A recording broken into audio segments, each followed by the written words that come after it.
Hello there, today we're gonna see how bloody power armored flamer build works, and before getting straight to the point, I want to welcome a new member of my channel, Muslim Hajogo. Shukir bro, thanks a lot.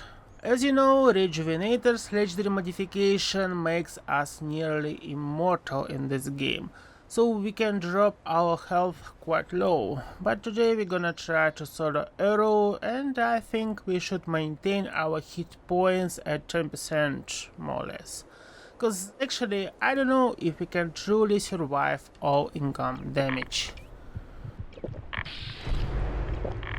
Let it be 12. Speaking of flamer, I go with Holy Fire because I can put Holy F on thumbnail and go figure what I mean. Here, Bloody gives 120% bonus damage, as well we have extra damage to limbs, so we actually can take advantage of new mechanic in arrow fight. What's optimized is more OP now, minus 35 instead of minus 20. And here AP cost dropped from 11 to 8. Actually, I thought that conductor is gonna give us infinite AP, but it just doesn't work. So we go with Pyromaniacs. Well, anyhow, I go in VATS. So I can cripple arrow's head fast and deal even more damage, but probably faster fire rate would be better. You can state it in the comment section if you want, but I wanna go with exactly this configuration. Speaking of protection, I go with Vulcan Power Armor cause it has some AP regen, which is not actually super helpful, but anyways. Here, well, all pieces have the same exact legendary modifications, no brainer here. Jumbo bracers for arms, it is the best option. I would say it is the only option we can use here, yeah. And speaking of torso, here it is. It kinda looks weird, I would say. But anyways, we go with emergency protocols because, well, less hit points to trade better, I would say.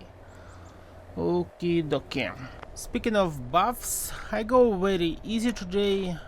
Blood soup more critical damage, brain fungus soup more int, here Charlie's feet more luck, company T, AP region.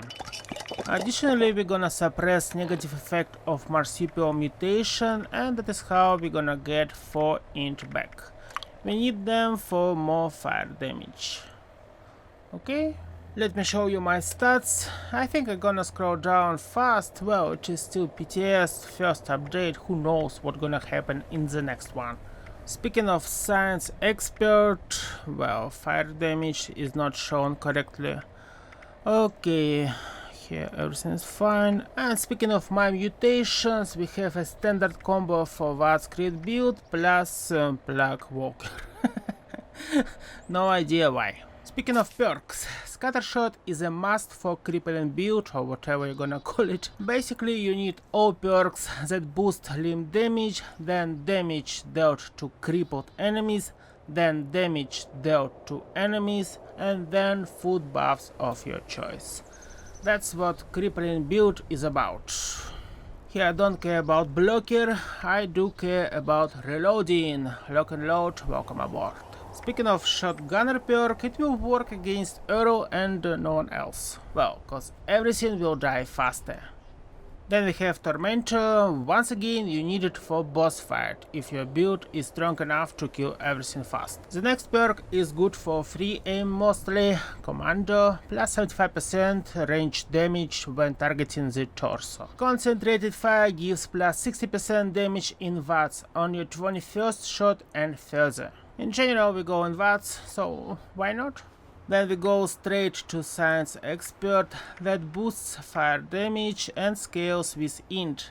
It's quite easy to get plus 35%, and then it requires you to be way smarter. We need action points, so high agility is required, well, some pistol perks and other stuff.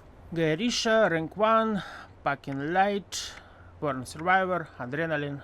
Actually, Adrenaline is freaking OP now, I would say, yeah. Personally, I strongly recommend to use it with area damage or reflective magic. Here we have one gun army that deals additional limb damage plus 75% and ricochet, yeah, and critical side. Then we have legendary perks, electric absorption and specials. Here we have them.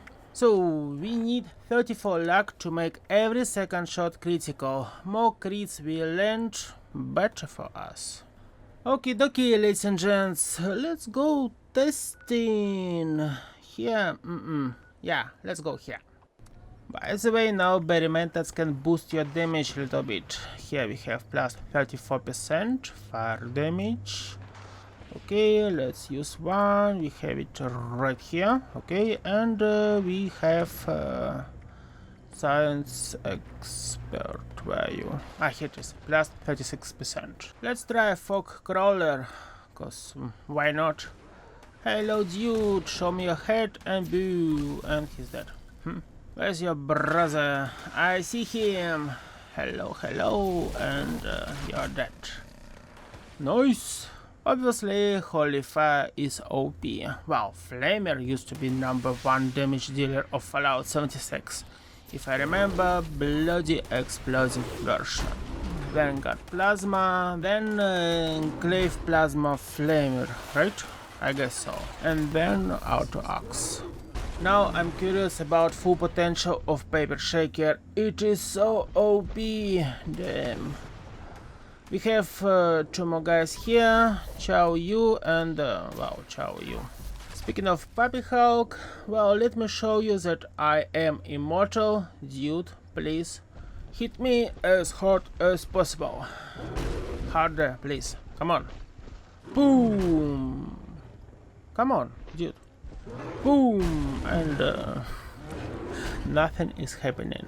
As you remember, I have no blocker, and actually I think Born Survivor is not working here, or maybe animation is broken.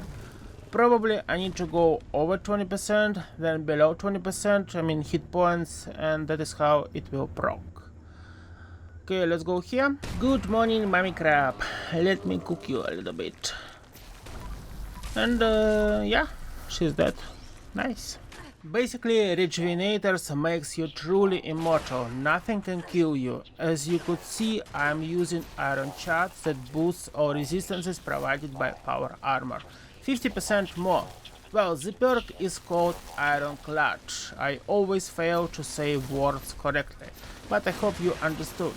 But probably you don't need Iron Chart.